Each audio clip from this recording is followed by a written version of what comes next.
We're live, by the way. Okay. Yeah, the countdown happened when you weren't looking. Live? Yeah. Oh, no. Sorry. Not live, but we're like recording. Right. Yeah. So welcome to, I almost said my other podcast name. Not that one. Residing in North Idaho. We are a community, lifestyle, and a little bit of real estate podcast here in North Idaho. We have our good friend Mike Williams with us today. He's always a good time. Maybe we should start out like you got to give the Cliff Notes of like who you are, where you came from. Yeah. Okay. Talk about how you used to eat crayons and all that stuff. Yeah. So to start off where they just make judgments where they don't like me right off the bat. Exactly right. that. Cool. Yes. Perfect. Yeah. So, Mike Williams, real estate agent here. I'm from the C word, California. Oh, I thought you were going to say COVID. COVID? Yeah. Oh, from no, that's COVID. not a place though. That's okay. how I was born. Gotcha. But, was in the Marine Corps for a few years, did, a total of 12 between active and reserve. It's more than a few, by the way. Yeah. Just an FYI. Get up on that mic, dude. Get close. Get closer. Move that thing near if you need to. You can move it. Move this Don't right here. Yeah. Cool. We got to do it. Right on. But so Marine Corps, when I got off active duty, I worked for a probation department. I also was a reserve for a city fire department. Did that for about 5 years. Came back from a deployment from Afghanistan and decided I no longer wanted to do law enforcement or pursue the fire service. That being the funnest job in the world. Fire. Yeah. But I didn't feel like it was the right fit for me. So got my real estate license. My wife is a mortgage broker. So we'll have to have her on at some point. Yeah. That would be fun. Yeah, she's great. She's way smarter than I am. Yeah. Same. I just have little clips in my mind of things to memorize that sound smart. And then whenever the awkward silence starts, I walk away. Yeah. But so we moved up here. I think it was about 6 years ago. Been doing real estate here the whole time. I had my license in California. So like my kind of niche is outdoor lifestyle, hunting, fishing, work a lot with military. So I know the VA loan pretty well because it's a great resource for vets. And I also worked in a veteran service department, a county office for a little bit too. So I know pretty familiar with benefits and stuff like that. Help people get connected with the VA. What made you want to move here in the beginning? So my father-in-law lived up here, up in Hope, and we came up and visited. It was during the winter and it was super cold, snowy. And it was, we're up in Hope and he had the Pondere, that view there. And we were stopping and getting gas and we're kind of in the peninsula there and some geese flew over and I looked to Leslie and I said, we're moving up here. The Marine in you was like, this seems miserable. Let's do it. I know this sucks really bad. I think this could be a good fit. So we just and that was kind of like jokingly said that. But then we went back to California, got back in the grind of, selling real estate and, not feeling like, it was a good fit, but, being comfortable, doing well there. And then, so me and my wife, me and Leslie said, okay, let's make a 5-10 year plan. So would we rather move to the beach or in the mountains somewhere like Coeur d'Alene, or Idaho? And we decided we really wanted to move to a mountain lake town was our idea. We didn't know where. We were strongly thinking and, exploring Coeur d'Alene. And then one of the loan officers, and I'm from Bakersfield, California, and Bakersfield, retired Vietnam veteran, like the best guy in the world. He was a lender with Leslie, a mortgage broker, and he was about to retire. He was like a month from retiring, and I was running to the printer to pick some stuff up, and it was a bunch of his documents, his bills, and I went over there and I brought the documents over to him, and he's like, yeah, I'm going to retire. I'm going to get a boat. I'm going to move to a mountain town. I'm like, that's so cool. That's what we're wanting to do. That's like our 10-year plan. And he went, sat in his office, went over. He was just super happy. Him and his wife were going to retire. And within a week, he found out he had brain tumor and he died and he passed away. Damn. And we went to his funeral and we looked at each other, me and Leslia, and we just like, without saying, we're going to do it now. Like life's too short. Yep. We need, and once we moved up here, I would say after about a month, you could like feel the stress, the weight off your back, off your shoulders lifted. Isn't that crazy?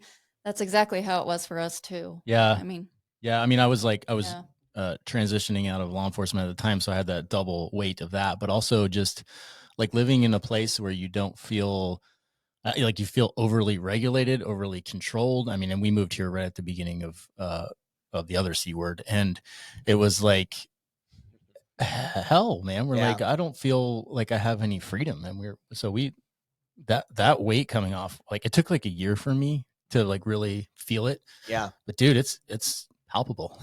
Yeah. Yeah. And it was tough to get up to, like, in hunting and fishing is really important to me. And it was difficult to go to a place and fish. And I would go to the California Aqueduct and I would fish. There's some big striper and catfish in there. And kind of a point too, where I was like, this is just not my best life, is I was fishing and then some guy comes up and he's all tatted up and I have just a little bit of like, okay, like certain tattoos, gang tattoos. And I'm like, okay, but I'm like, whatever. Hey, you're good. Can I fish here? And he's like, yeah, I'm like trying to ask him what he's doing. And he's like, oh, well, I'm visiting my, like one of my friends, and there's a, prison down the road. So I'm like, man, so up here is awesome where, there's, what is it? Like 40-50% of the land in Idaho is national forest. Yeah. It's a huge number. Crazy number. Something I should have memorized, but I might even say it's higher. Did Jared tell me the other day it was like 70%? I don't know. I've heard that number. I don't know what's accurate. Let's just assume somewhere between 50 and 70%. That's way more than any other state. Because I think maybe it's not Alaska, 40 or 50, but then there's a lot of timber property because in Idaho, we're mainly historically timbered. So, and you could hunt on most of those properties. Some you need a permit or something like that, saying you'll kill the porcupines or whatever. You got to explain that. Explain that. Because you say that and people are like, what do you mean? So the porcupines are adorable. I know they are. They're so cute. I've never killed one and I never will. So. They're just so cute. And they don't shoot their quills. So that is another common misconception. It is. It's not, and you could pet them if you want, but I don't advise it. I don't think I'd try that. Yeah. Only go one way. Or... Right. Exactly. No sudden movements, but yeah, so they kill the trees. Okay. Oh. Yeah. So that's why the timber company wants you to kill them if you see them. Yeah. And fair game. A good, a little fun fact is that was considered the mountain men's survival food back in, the 1800s or so whatever. They are edible. They are very tasty. Oh, they are tasty. Really? Very tasty. Yeah. Okay. So, and I think a lot of them up north were killed off by some sort of disease or worms or something like that.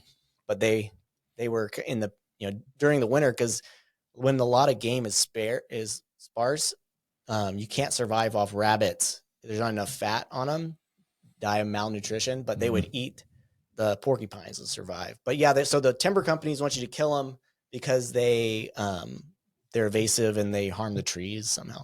Bears harm trees quite a bit too. Fact. Yeah. Bears. Yeah. Big bears. Kill trees. What is it? Because they're like sharpening claws on them, or what are they doing? A good bear hunting tip, when you're going through the like you're walking down a logging road or you're just going through there and you're looking for bear sign, look at the trees and you'll see sap coming down the trees, scratch marks. They eat that sap. So they'll scratch the trees and the sap will come out and they'll lick it. It's very nutritious to them. It's how they freshen their breath too. It is, yeah. Do big cats do that too? Because I've seen some before and I assumed it was a cat. I don't think so. Okay. No, it's mostly bears. Bears. Yeah. I guess that makes sense. I'm thinking of my parents' house. I know. We saw like these claw marks that were like 7 feet up, like big. Yeah. I was like, damn, that's a huge cat. They kill stuff and put them in the trees sometimes. The cats? Yeah. So maybe it was like these perfect claw marks. Yeah. Like, wow. Or it was Bigfoot. They had a lot of bears. That's probably it. Yeah. That's probably it. That's one thing I learned is moving here, I have to pretend that I believe in Bigfoot, because if you don't, you offend a lot of people here. Apparently he lives up here or somewhere. We don't talk about that. To be in the redwoods, where we in California, Northern California too. Well, so there that's must his be cousin. multiple of them. Yeah, that's his cousin. Yeah, there's multiple. Okay. Yeah. That's the hippie one that lives over there in the redwoods. Yeah, he smokes a lot of weed. Oh yeah? Yeah, the one over in the coast in California. Yeah, that's what I hear. Don't knock it till you tried it, right, I I guess. Yeah. So can we talk about real estate a little bit? Yeah, let's do it. And then we'll circle back because I want to talk about a little more hunting too. Okay. Yeah, we're in the middle of hunting season. So. Yeah, so it was hard to get him here, by the way. Like, had to pull him out of the woods. Yeah. Smells terrible. I do. All that. Smell like a nickel. So Mike works for a different brokerage, the agency. Yeah, I like their style the agency. Too. Yeah, it's fancy. It's not a price point. How's the market right now? Because you've been up here, what, 6-7 years now? Something like that. So you've seen the insane rise. Oh yeah. You've seen a little bit of crash. Like, what are your feelings now? If a client asks you, is it a good time to buy right now? How do you answer that? So the number one.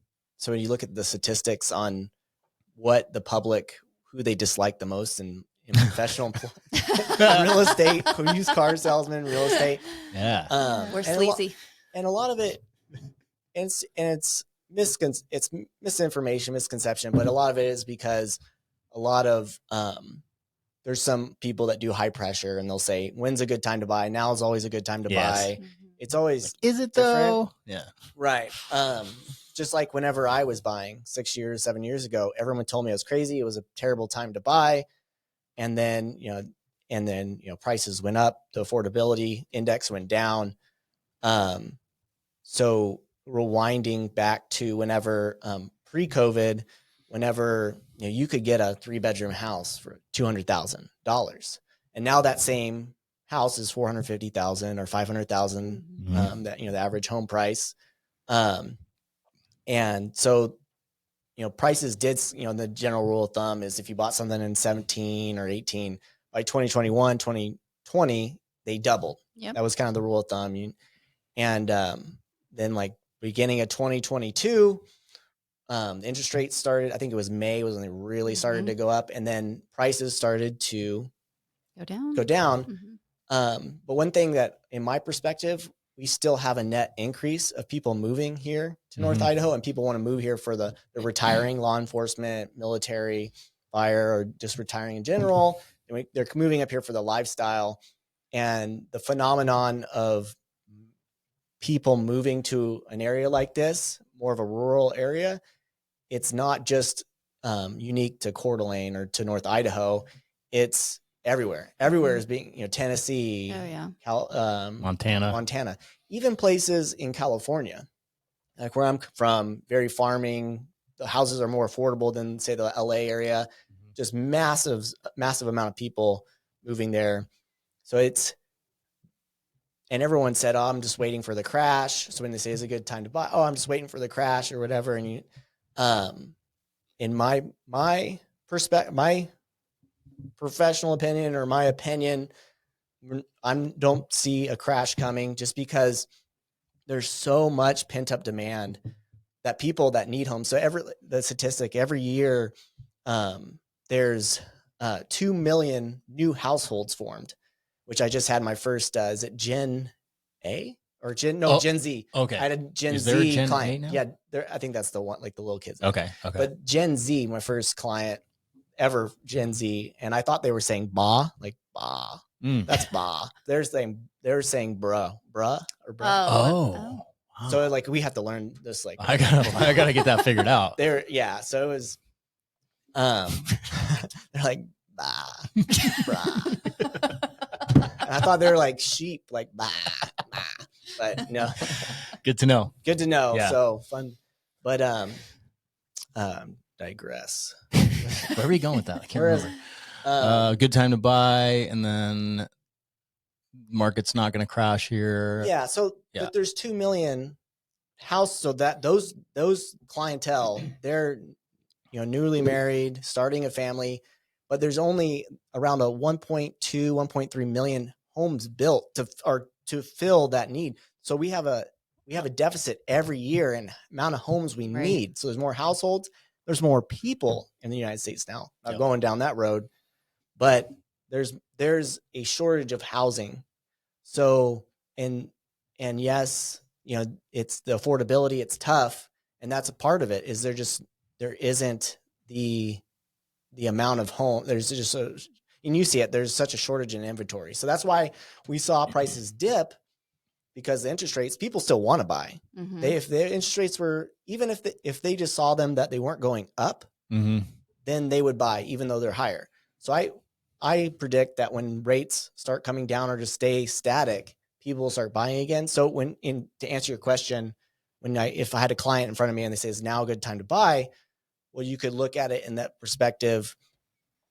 If you buy something now, and I'm not saying buy now and then refinance later, I'm just saying if you're comfortable with the payment now and this is where you want to be, because a little window into what it's like when people want to move here and there's multiple offers and there's 20 offers on a house. If you are a veteran like me and you want to use your VA loan, good luck. It's not going to happen. Like people like you guys, you can figure it out. Get creative in ways of getting vets in.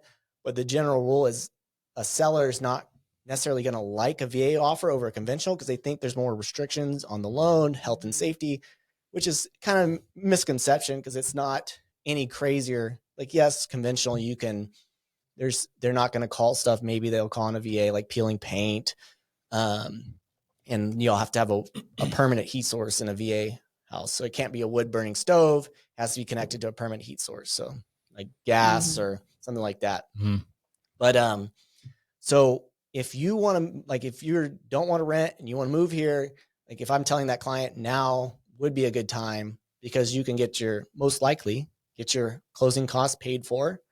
And because I remember when people were looking for the perfect house in 2017, 2018, but it never came. So they just waited and then prices went up. So I think it just, and that kind of are you willing to wait, sacrifice the years of not being where you want to be? Like if you're sitting like how I felt when I was in California, just totally just down, that I was not I was just kind of in this urban area and wanted to move. Mm-hmm.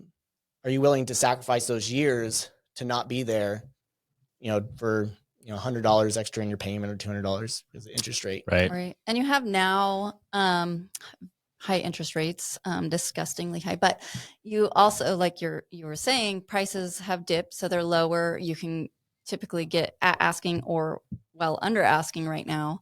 And when people wait and interest rates drop even 0.5%, it's going to be a frenzy again. And then we're going to, that's what happened in spring for a short period when interest rates dipped for a second. Yeah. And it was just like all the calls are coming in again. And then we were seeing multiple offers again. And so now you're going to pay more on a home for just a drop in interest rate. Right. So it's better to get the lower price right now with the higher interest rate and then hopefully refinance later. Yeah. In my opinion. But I think I agree with that. And I think too, there's so much information and there's so much fear in the media that people are kind of overwhelmed with the amount of information coming in, like with geopolitical things going on, food, shortages, supply chain stuff. Mm-hmm. But I'd tell you one thing, if there's going to be an apocalypse, this is the place I'm going to be. I say that all the time, dude. Like, this is the place. People are prepared. There is a saturation of like veterans, prior law enforcement, prior, firefighters. Like, if this community had to band together, it would be like an unstoppable force, I think. Yeah, we saw that back in. Oh, yeah. Yes. When the militia came out. I was like, why do you have a AR-15 outside my office right now? Not knocking it, but why? Because I didn't have social media at the time. Yeah. I was just like, how did you survive? He's referring. I will soon, social media. When I retire, there will be no social us too. I'm agreed. But it's, it's good. But there's a lot of control of people's emotions and stuff through that. So totally. Yeah. Real quick, he's referring to early 2020 during the George Floyd riots in other cities, there was a intel. That's a fancy word for intelligence. That is that what that means? Yeah, that's what it means. I know, it's crazy. That Antifa and other people like them were going to come to Coeur d'Alene and wreak havoc upon the city. Hundreds of community members turned up downtown armed, and Antifa tucked tail and headed back over the border to Washington. So, right. However, though, it was reported in some news sources that it was a militia. And it was scary. It was scary and big guns everywhere. And actually it was super nice, cool people that were just, protect most of them the probably city. trained because they were probably former cops or veterans. And and they're like, this is not happening in our city. Right. Yeah. That song, try that in a small town. Yeah. Yeah. Well, they didn't try it. So there you go. Yeah. Love it or hate it. That's Super the cool. community you would be coming to. Yeah. I think it's good. Anyway, sorry, I had to digress on that a little bit. We were talking about, what about like, do you get any intel from your lovely wife about like interest rates and what's the scoop? Like are they over 8 right now? No. So They're very close to it though. Very Right? close. Yeah. So they do take into account things that go on, or the Fed that goes on, in the world. So they were talking about, before all this happened, that they were going to raise it I believe it was 2 more times into the second quarter of 2024, and then start easing them. So, and we kind of thought they would start coming down around this time, just because the intended effect of what they did, we're already seeing it. So in my opinion, the Fed is always delayed in what they like when they brought the rates down. They brought them down so fast and so far down and kept them down for so long that they kind of created that frenzy, and then the super jump in because everybody's like, oh, I can buy now. So then they made that the prices go up, and them manipulating the rates. And then whenever they're like, okay, we got to get inflation under control, they went up too fast or too much. And then you saw what happened to the banks, where they're going under. Yeah, going under. I guess my fear is if rates come down even to 5, say, and it goes like gangbusters up here again, it's going to drive price. It's like, are we going to be right back in the same position we were in? Yeah. Yeah, we are. And the other thing is, so what they're really watching is the Feds, is the unemployment rate, right? So if we have interest rates come down, it's because people are losing jobs and the jobs are not happening. So it's like, what do you want to happen here? Right. And those numbers, there's something fishy about those numbers. I agree too. The last one with the last hike, right? This last, I don't know when it happened, a couple weeks ago or whatever. It was like jobs actually grew 3 times more than we thought they were going to, or something like that. And so they hiked them again, right? I think it had something to do with someone said it's people getting second jobs. Oh. So that is okay. Yeah. So it's more people getting jobs or whatever. But yeah, it's tough. They got the uncertainty and then the fear and the media. It's super, that's how they make their money. Right. So it's. Yeah, and we're going into an election year, and I just never trust anything when we're going into an election year. It's like, oh yeah, magically gas prices will come down and interest rates will come down. Everything's gonna be great. Yeah, I think the majority of the people that vote is homeowners. So the voting, the main bulk of people who vote, because very little people actually vote. Right. The percentage, and out of that, they're mainly homeowners. So the elections tend to, like you said, they throw those homeowners a bone and like, oh look, your interest rates are, or your equity in your house, because it's I don't think right now it's terrible. Yes, it's not the greatest conditions, but I don't believe they'll ever be the perfect conditions. But at least when you're going to sell your house, I don't have to tell a homeowner, I'm sorry, you don't have any equity. Right. You have to come up with $20,000 to sell your house, which happens, which historically has happened. So yeah, that's a bad feeling. Well, and that's the other thing why it's not the same as 2008 is because most people, unless they bought, in the last year and a half or something, have a ton of equity in their home. Yeah. Still, even with the prices dropping a little bit, there's still equity there. So yeah. But you're also fighting like our interest rate is below 3% right now. It's like, we want to move, but I don't want to sell. Right. And then sellers don't want to sell because they don't want to go from a 2 point something or 3% interest rate to an 8. We've got equity, So, but I'll never see that interest rate again in my lifetime. Unless they can sell and then buy something with cash. Yeah. That would be an option maybe. I see a lot in my day-to-day doing real estate that it's life circumstances. And there's a lot of that where people are needing to downsize. They are a lot of multifamily. Now that's a big thing where people, they're having their mom or dad move in with them and a mother-in-law quarters, or even just families moving in together, and then having, they need a bigger home or whatever, or they're, I mean, people always need to move, right? So, kids moved out there and then they settled somewhere else. And so now mom and dad need to sell and be close to them. Yeah. I mean, it's always going to happen. They're always going to sell. Yeah. Can we switch gears and talk about your other side hustle? Yeah. That's pretty cool, I think. Yeah. It's one of those things that's really important to me on an intrinsic level. And it's not just, the hunting, but it's also taking care of veterans. And also we do incorporate law enforcement, because there's law enforcement and fire, they go through a lot of issues and things that, guys in the military have as well. I think you talked about this on a previous podcast that we did together when, like the trauma level that you saw as a firefighter was more than you even saw. It was pretty close. Yeah. It was pretty, and it's different because you kind of detached when you're outside the country, but when you're in your hometown and I was talking, my dad's a retired firefighter. He came up to hunt this last month. And he was even saying that, when you're driving down the street through your hometown, did it for 20, 30 years. You go past the intersection and you go, oh, I remember that one. Yeah. I remember that one. I hated that. I had that constantly. I worked in the town next to mine, but still, like if the family was driving through on something, I'm like, oh yeah. Like I remember that lady that died at that intersection. Exactly. And you can't make it stop. Yeah, exactly. It's always there. Yeah. So we, someone came to us and presented us with this really great opportunity to purchase a outfitter in North Idaho up in Bonners Ferry, and not doing it.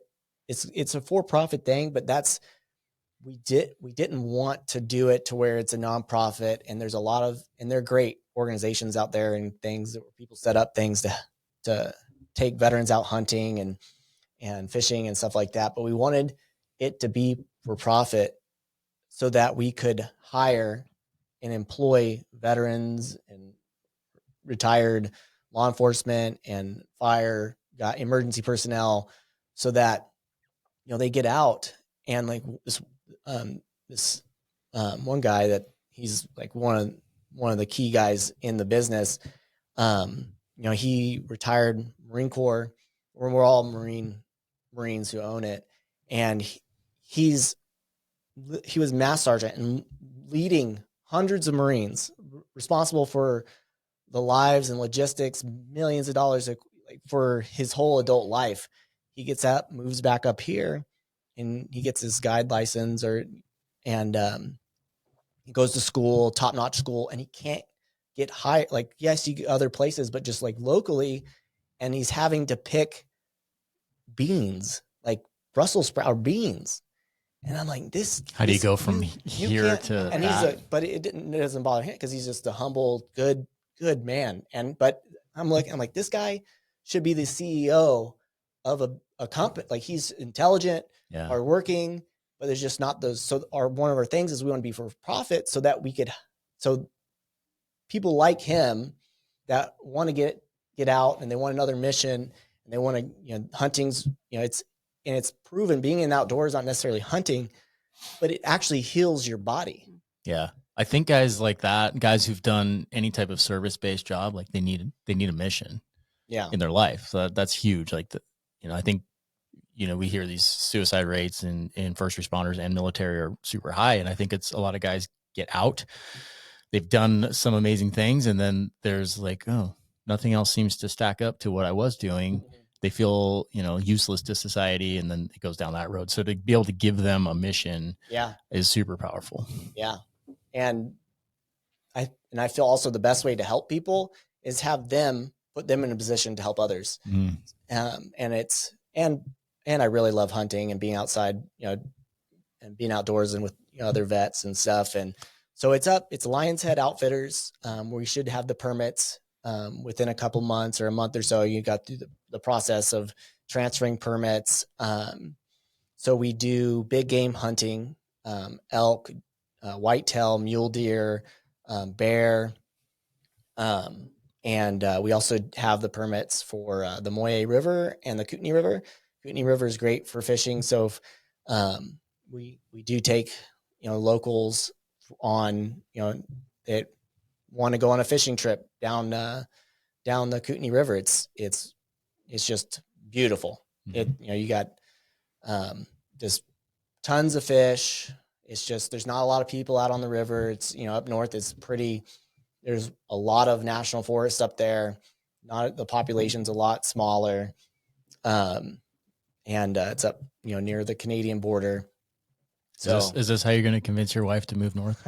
I see what you're doing here. Yeah, it is definitely nice being up there with, it slows down. Yeah. But I love it up that way too. It's like a little more rugged. I mean, this area is rugged too compared to most places, but you get up there and it's like, oh yeah, less population, unbelievably beautiful, rugged feeling. Like it's awesome. It's pretty, and it's a different lifestyle too. And I might be a little bit too much of a city slicker to I doubt up there.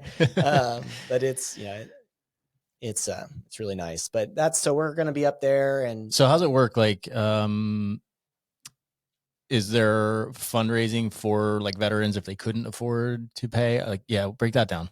Yeah. So we haven't got to that point yet, but there's reaching out to organizations that send us veterans, send us deserving, people that, take them out fishing or hunting and stuff. And we are raising money to, so that we can take and pay our guides to take these, take the veterans out. So we do have a GoFundMe for that. And then we also sell coffee. Huh. That hasn't really gotten started yet. We haven't really pushed it yet, but so we get coffee, Mara Brandon coffee, Lion's Head Outfitters coffee, get some. Cool. Hell yeah. And it's from a local place and it's really good coffee. So we do that. And then, the proceeds go to taking the vets out. That's a great idea. Have you ever connected with Nate down at Protectors Peak? They're a nonprofit. And they do like retreats for first responders. Oh. I think maybe veterans too, but definitely first responders. I haven't. I think you did say something about that. Might be a good connection down south. Yeah. It's like an hour and a half south of here. Yep. That might be a good connection. I don't know. They have, I want to say 100 acres there too. So I don't know if like it'd be something you could do there or I don't know, but might be a good connection. Yeah. That's cool. Yeah. So, are you guys booking now? Like we are. Okay. So we should put the link in the notes on the show here. Yeah. We'll put, so the way it works is you book with the current outfitter. So, and those hunts will carry over with us.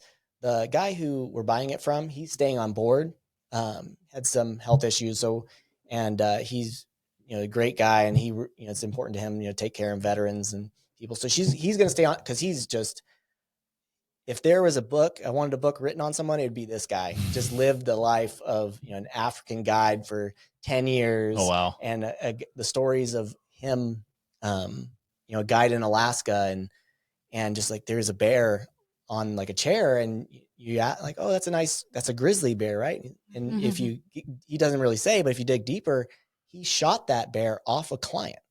Oh, he saved the client's life by shooting that grizzly that was on top of his. So like stuff like that. He's just modest, doesn't brag, but that'd be a book I'd want to.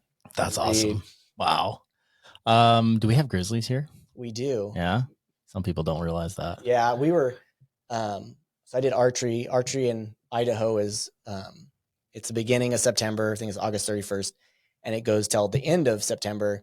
And so I was up in our zoned area, and we're hiking up to this top of this in this basin to look down and glass and look for elk, and some Forest Service people pull up, or no, they're fishing game, and they were with the Grizzly Restoration Project, and they said, "Hey guys, be careful. This is the hot spot in the area for grizzlies. Like just in this basin there's 10 grizzlies." Oh, wow. And so, yeah. And so, bear spray works, very important.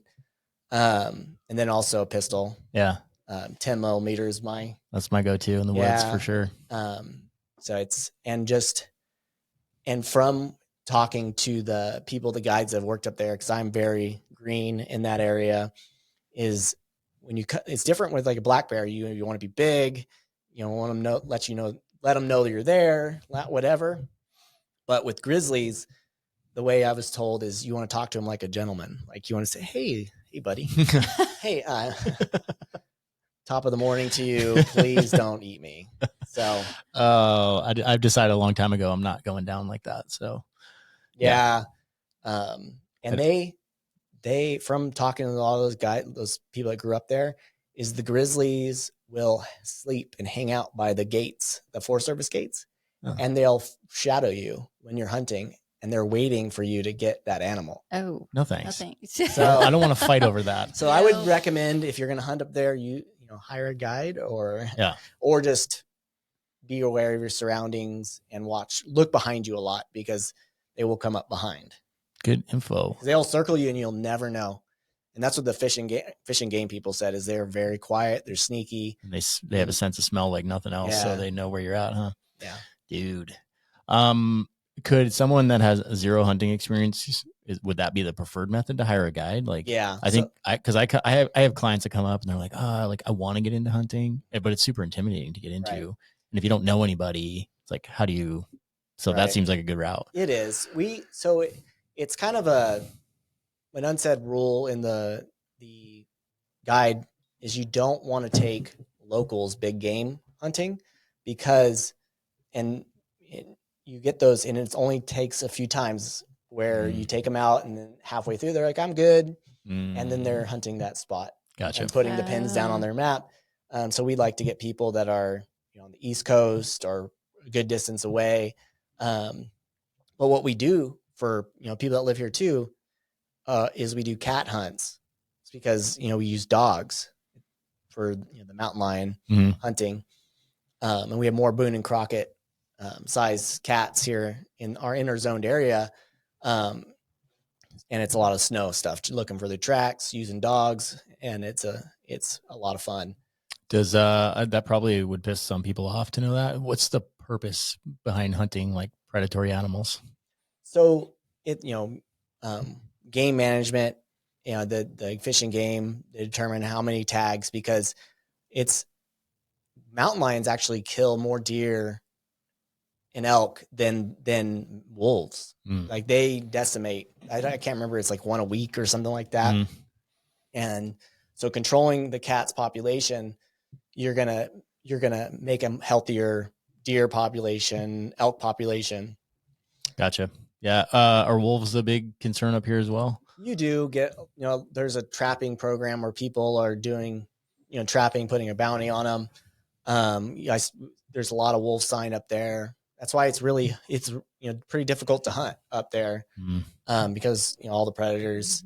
But we do offer a wolf hunt too. So yeah, because they decimate young elk, deer also. From what I'm understanding, I ran into a realtor at a deal recently, and she works for a foundation that I can't remember the name of it. I actually want to have her on here, but they pay people to kill wolves. And she was telling me the numbers of wolves in Idaho, and it was like pretty shockingly high. Yeah. Like I want to say a couple thousand or over 1,000 for sure. Yeah. They introduced a wolf that wasn't, it's a Canadian one. It's larger. Yes. The wolves that were here before, they weren't big enough and strong enough to take down a full grown elk or Yeah. moose, but these ones they can. But as their populations get bigger, it's, that